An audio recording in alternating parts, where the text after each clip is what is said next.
Senhor esteja convosco. Ele está no meio de nós. Proclamação do Evangelho de Jesus Cristo, segundo Lucas. Glória a vós, Senhor. Naquele tempo, estando Jesus na sinagoga, começou a dizer: hoje se cumpriu essa passagem da Escritura que acabastes de ouvir. Todos davam testemunho a seu respeito, admirados com as palavras cheias de encanto que saíam de sua boca.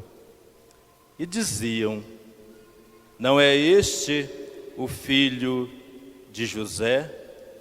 Jesus, porém, disse: sem dúvida, vós me repetireis o provérbio: médico, cura-te a ti mesmo.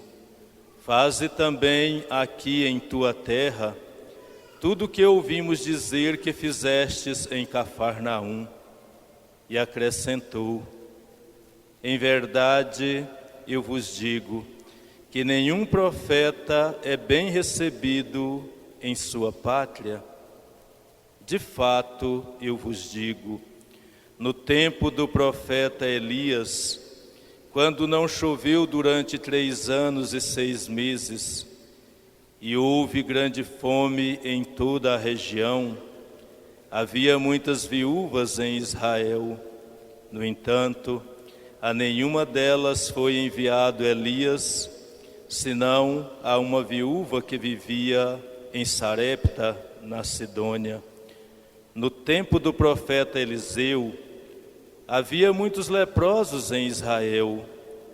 Contudo, nenhum deles foi curado, mas sim Naamã, o sírio.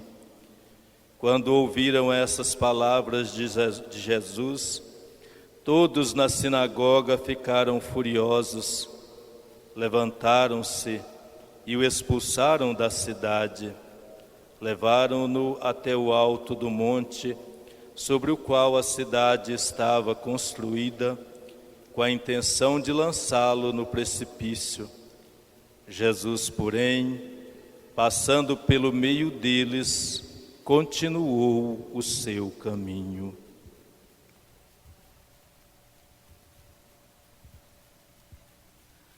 Palavra da salvação. Glória a vós, Senhor.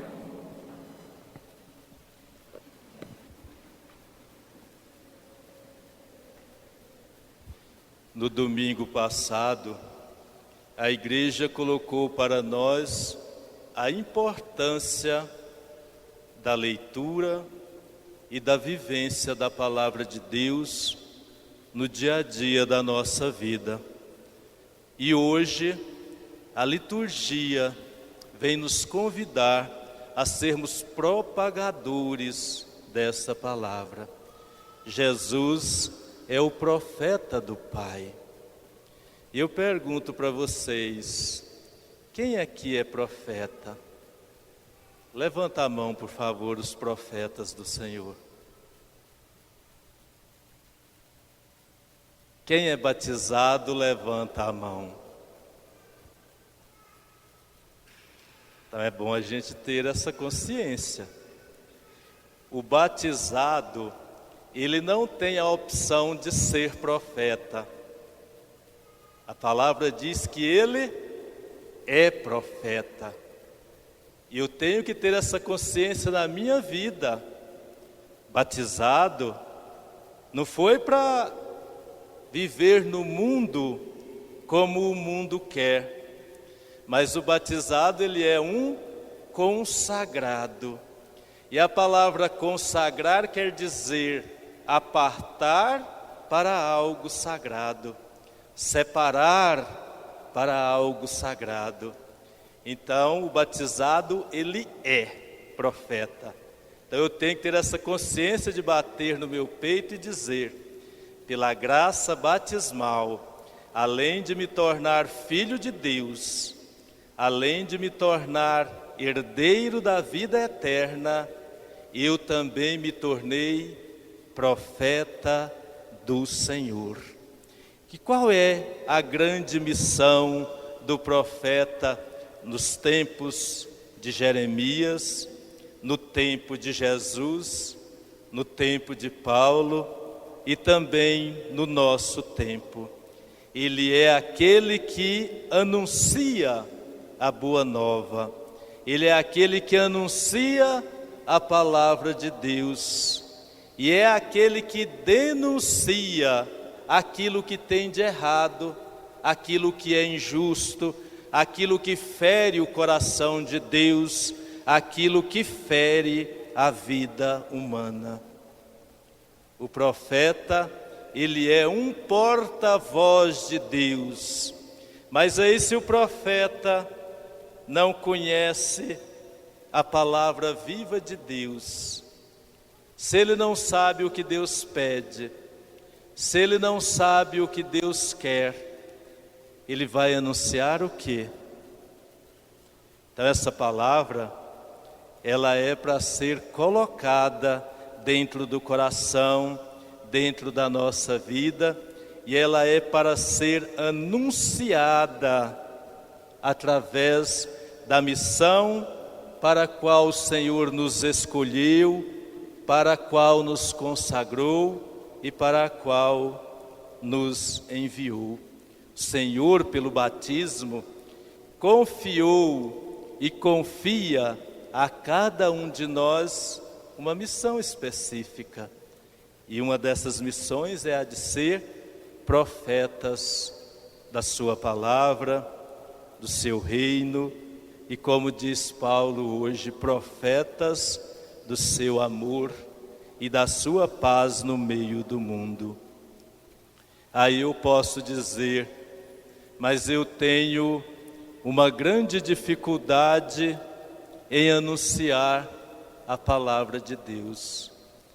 E aí eu vou buscar dois exemplos. Um de São Francisco que dizia, anuncie sempre, e se for necessário, use palavras. Outro exemplo é de um homem que não sabia ler, e de repente esse homem aprendeu sozinho a ler, aprendeu a fazer conta, era um autodidata. E esse homem morava ali no município de Brasabrantes nessa época, na fazenda Caeté. E esse homem, paraibano, saudoso e amoroso pela sua terra, a cada 2, 3 anos, quando sobrava um dinheirinho, ele pegava a sua esposa e dizia para os filhos, fiquem aí, cuidem das coisas, que eu vou visitar os parentes lá na Paraíba, mas antes eu vou passar nos pés do meu padrinho. E por volta de 67, 68, ele indo para a Paraíba, chegou em Juazeiro e encontrou 2 livros que estavam sendo vendidos lá naquele santuário. Um livro parecido com esse aqui, só que a capa dele era uma capa parda, chamada Histórias da Bíblia. Tinha histórias do Antigo e do Novo Testamento. E um outro livro chamado Novo Testamento, era mais fininho que esse, uma capa marrom bem dura, tinha algumas figuras em cada leitura. E esse homem, ele lia todas as noites, à luz da lamparina, uma história da Bíblia para os seus filhos. Quando ele ia ler, os filhos já sabiam pedir, pequenos, grandes. Não, papai, lê hoje a história de Davi. Outro dizia, lê a história de José do Egito. Não, lê o nascimento de Jesus. E aquele homem sem preguiça, às vezes atendia a todos. Lia 2, 3 histórias à noite antes de dormir. Ele nunca abriu a boca para dizer, essa leitura quer dizer isso. Ele lia. E ele plantou no coração dos seus filhos um amor muito grande e um conhecimento imensurável pela palavra de Deus. Ele que não tinha, foi capaz de se abastecer e de graça dar para os seus filhos.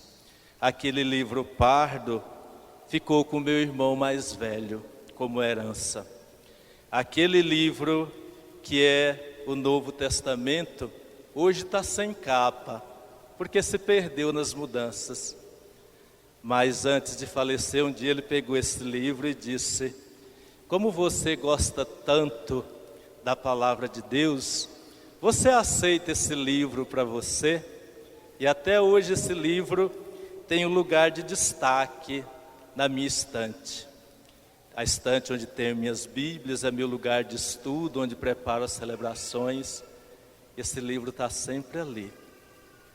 E quando a gente fala então que a gente não dá conta de falar da palavra de Deus, leia. A palavra é viva, a palavra é eficaz, ela é como a chuva que cai. Deixa a chuva cair na sua vida, deixa a chuva cair na vida da sua família, e ela vai regar a terra, ela vai brotar, e ela vai dar frutos de vida eterna na vida daqueles que estiverem à sua frente. O Apocalipse diz que a palavra ela é tão eficaz que ela é como uma espada de 2 gumes. Ela não mata, mas ela transforma a vida de quem está à sua frente. Leia, não precisa explicar. E outro dia eu dizia assim, meu pai era tão litúrgico que na Semana Santa ele lia histórias da Semana Santa. Quando era no Natal ele lia as histórias do Natal e a gente foi aprendendo as leituras sem muitas vezes ir na igreja, que era muito longe, a gente sempre ia, quase sempre ia no domingo, porque às vezes tinha que ir de carroça, não cabia todo mundo na carroça, uns tinham que ir de a pé, mas andava quilômetros e quilômetros para chegar até a missa. Ensine com exemplos, porque a família tem o dom de formar, mas também tem o dom de deformar. Conto uma outra historinha verídica também, que foi o pai que me contou essa história todo envergonhado. Ele estava no trabalho, por volta de umas 10 horas da manhã, o dono do supermercado vizinho da sua casa ligou para ele e disse, venha buscar seu filho, porque ele está preso aqui no supermercado, porque foi pego comendo bolacha dentro do supermercado. E o pai deixou o serviço envergonhado e chegou naquele supermercado, catou o filho pela orelha e disse, eu não sei onde você aprendeu essas coisas, onde você aprendeu essas feiuras. E aquele menino de 7 anos disse para o pai, mas pai, aquele dia lá no Carrefour, o senhor não pegou o cacho de uva e a gente não chupou? Eu achei que podia. Então muitas vezes, com o nosso mau exemplo, a gente deforma, do mesmo jeito que com o bom exemplo, a gente edifica. Então a gente tomar cuidado. Por que que às vezes o menino é brigão, é barraqueiro? Porque percebe isso dentro de casa. Então a gente tomar cuidado com o tipo de evangelização, com o tipo de profetismo que eu estou realizando dentro do meu lar para os meus filhos. Gosto de dizer também que meu pai dizia assim, eu não tenho dinheiro, mas o que eu tenho, que é a minha riqueza, eu dou para vocês. eu dou o meu nome. E quando eu penso nesse nome, eu penso o quanto eu tenho que ser honrado, o quanto eu tenho que ser honesto, porque foi a herança que ele recebeu de Deus e que ele deixou para nós. Foi o nome. Então que a gente possa ser honesto para também deixar essa herança para os nossos filhos, de dizer, olha, o que eu tenho, eu te dou. E às vezes a gente fica preocupado em dar bens materiais e se esquece de dar o essencial, se esquece de dar aquilo que de bom a gente recebeu de Deus. Mas se você for ser profeta, se colocar diante desse desafio, saiba que nem sempre você vai ser entendido, nem sempre você vai ser bem aceito. Nós hoje temos 3 exemplos de profetas que foram rejeitados. Jeremias, que é o maior profeta da primeira aliança, foi rejeitado, apanhou, perdeu a família, ele diz que perdeu até um amor. Ele chega a um ponto que ele diz para Deus, o Senhor diz que me consagrou no ventre da minha mãe. Mas se eu soubesse que era para sofrer tanto por causa do teu nome, eu ia te pedir que minha mãe não tivesse me dado a luz. Mas mesmo assim ele continuava a servir e a anunciar. Jesus não é bem aceito na sua cidade natal, principalmente pelos seus parentes que dizem, como há uns dias atrás, ele parece que está louco. Paulo era chamado pelos judeus de traidor, pelos cristãos de espião judeu. Então ele vai pregar na diáspora. E assim como Jeremias anunciando a boa nova aos pagãos, ele se torna o maior evangelizador de todos os tempos. A palavra diz que Jesus, quando anunciava, estava repleto do Espírito Santo. Então aqui vai uma outra coisa, se você quer anunciar uma palavra, quantas vezes, quanto tempo você deve rezar essa palavra? Se você pretende falar 15 minutos, o mínimo que você deve preparar essa palavra é 1h30. Ler, meditar, mastigar, deixar ela calar no seu coração. Porque quando eu vou falar sem rezar, eu falo sem a unção do Espírito Santo e às vezes falo muitas besteiras. Os profetas de casa também nos dias de hoje não são muito aceitos na comunidade e às vezes também não são aceitos na família. Principalmente quando o profeta fala uma verdade que dói e que machuca. Aí aquela pastoral diz, eu não vou mais chamar o diácono para falar, porque ele fala coisas que às vezes ferem. Mas se ele fala verdades, ele está sendo profeta. E ele não deve mudar, deixar de ser profeta para agradar ninguém. Senão ele vai estar sendo infantil, como diz São Paulo. Doa quem doer, mas a sua fidelidade é a palavra. A sua fidelidade é ao Espírito. A fidelidade do profeta é ao Deus que é dono da palavra. Então, precisamos acolher. E quando uma palavra nos machuca, porque eu cometi um erro, eu não devo acusar o profeta, mas eu devo voltar para dentro de mim e pensar, se isso está doendo, é porque isso é verdade. Como eu posso melhorar? Como eu posso mudar? Como eu posso fazer de uma maneira melhor? Como a pastoral pode fazer de um jeito melhor? precisamos ouvir aqueles que são de dentro da nossa casa, porque o profetismo deve começar dentro do nosso lar. Mas é bom escutar o Padre Léo, então que escute, mas escute também aquele que está perto de você. Lembra que eu falei dos 4 P's onde o Senhor está? E eu disse que o primeiro lugar onde Ele estava era no povo. Quando a gente diz, o Senhor esteja convosco, o que é que vocês respondem? Está onde aí? Pairando no ar? Olha para a pessoa que está do seu lado. Olha para mim, eu olho para o Senhor. Eu tenho que ver Deus no Senhor.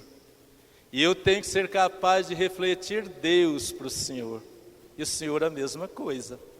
Então a gente precisa pensar muito nas nossas ações, né? Eu dou conta com o meu dia a dia de refletir Deus para esse homem santo? Tem que pensar. Se não dou conta, tem que mudar.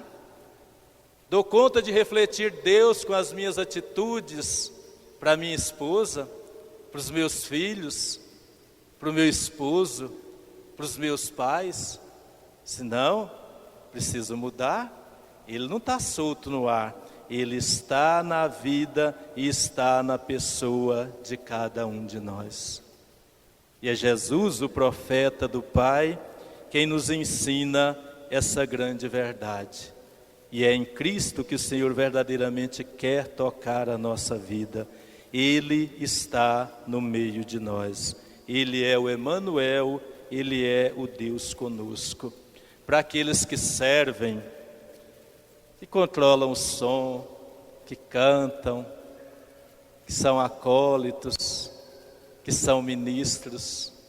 O que a palavra diz para nós hoje? Para esse indigno diácono, ele está dizendo: o que você for fazer, faça com amor, dê o seu melhor, se realize naquilo que você faz, seja sinal de Deus na vida do seu povo eleito.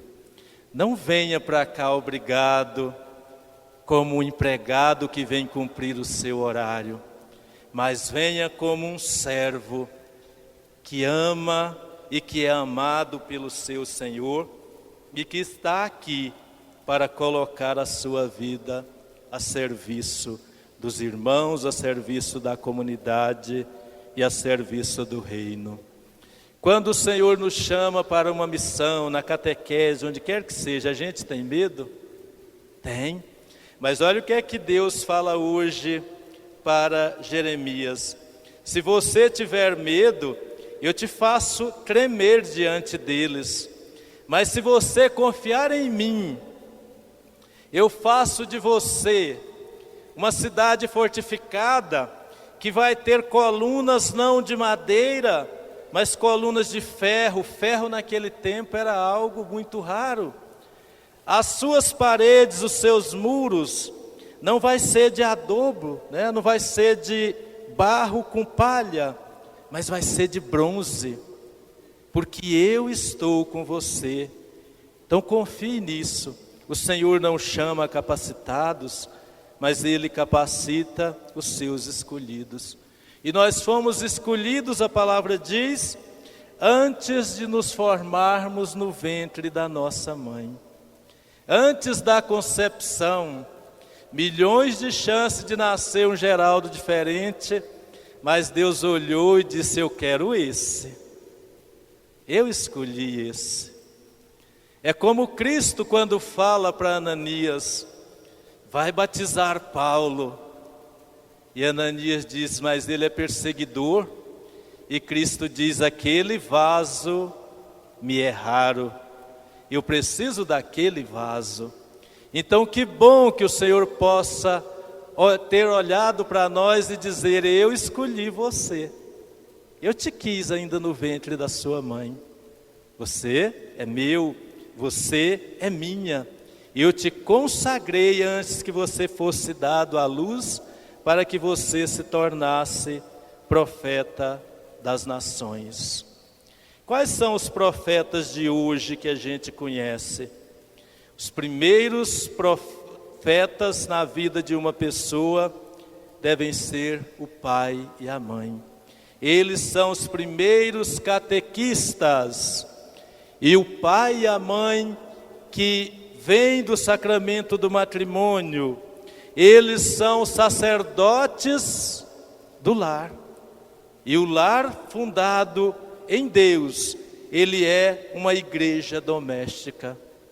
Então é com essa autoridade de sacerdote do lar que nós precisamos dar a verdadeira doutrina para os nossos filhos. Depois vem os catequistas na comunidade, os ministros leigos e os ministros ordenados, os dizimistas que são profetas, porque possibilitam que a evangelização aconteça, e os que fazem parte de alguma pastoral, ou aqueles que simplesmente vêm à missa todos os domingos. Se anunciarmos com confiança, o Senhor estará conosco e Ele nos defenderá. Conto uma historinha para nós encerrarmos. Certa vez, um pai chamou seu filho e disse: filho, eu já estou velho, daqui a um tempo vou lhe entregar todas as nossas propriedades para você administrar. O moço respondeu: pai, mas eu não tenho experiência, não sei como administrar.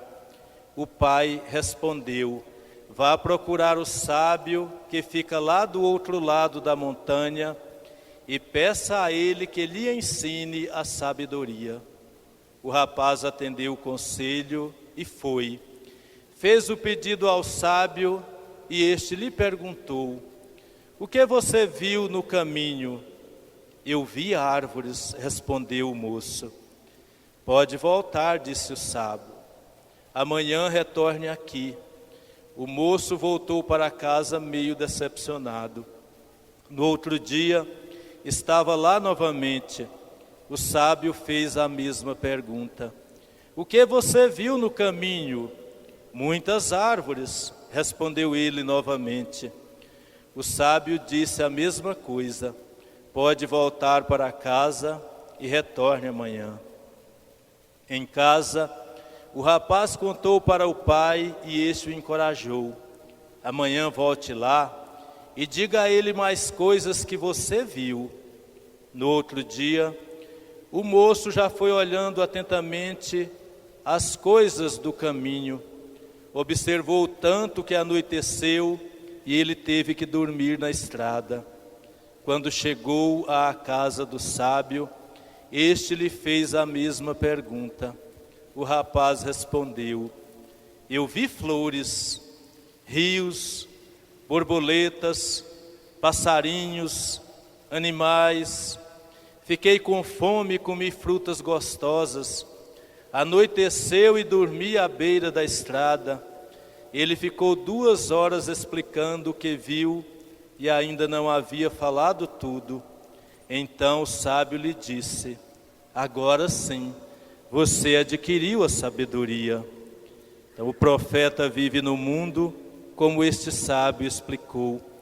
Ele não olha as coisas superficialmente, mas para, observa e reflete sobre cada realidade em seus detalhes à luz da palavra de Deus. A partir daí, ele orienta as pessoas. O mundo coloca diante de nós inúmeras alternativas e uma riqueza imensa de variedades. O Espírito Santo, com o dom do discernimento, nos ensina a separar o joio do trigo e ficar com o que é bom. Maria Santíssima, que é a rainha dos profetas, peçamos a ela que nos ajude a cumprir bem nossa missão profética e a realizar o programa que Jesus começou a realizar e deixou para nós continuarmos. Vocês têm alguma frase bíblica que represente a missão de vocês? Quando a gente vai ser ordenado, nós temos que escolher uma frase que defina a nossa missão. A minha frase, ela já me acompanhava muito antes de eu ser ordenado diácono.